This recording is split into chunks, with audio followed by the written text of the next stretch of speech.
नमस्कार मैत्रिणींनो, आजच्या थोडक्यात पण महत्त्वाचे या भागामध्ये आपण कोणतीही नॉनव्हेजची रेसिपी जेव्हा आपल्याला झटपट करायची असते तेव्हा काय वाटण लागतं ते पाहूयात।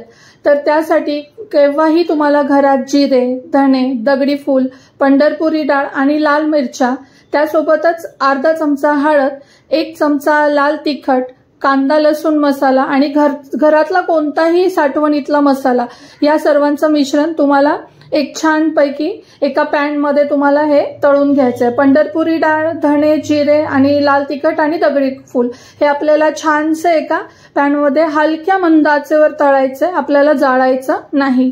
त्यानंतर त्यामध्ये आपल्याला लांब चिरलेला कांदा आणि टोमॅटो हा एकत्र करून छानसा आपल्याला त्यावरती तेलावरती फ्राय करून घ्यायचा आहे।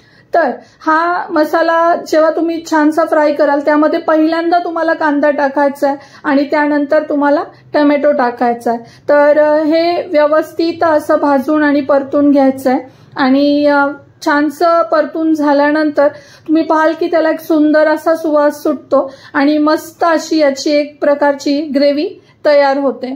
तर मैत्रिणींनो, ही साईड ग्रेव्ही आहे। व्हेज मराठा किंवा कुठलीही नॉनव्हेजची रेसिपी करताना तुम्ही हे एक वेगळं वाटण कायमच घरामध्ये तयार ठेवा। यानं भाज्यांना अत्यंत उत्कृष्ट अशी चव येते आणि एक मस्त झणझणीतपणा येतो। तर ही होती आजची टिप की असं वाटण जर तुम्ही तयार ठेवलं तर तुम्हाला कुठलंही नॉनव्हेज करायचं असेल तर इन्स्टंट यामध्ये होतं आणि मस्त गावरान अशी टेस्ट त्याला येते।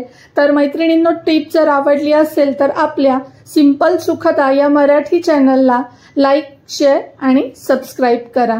धन्यवाद।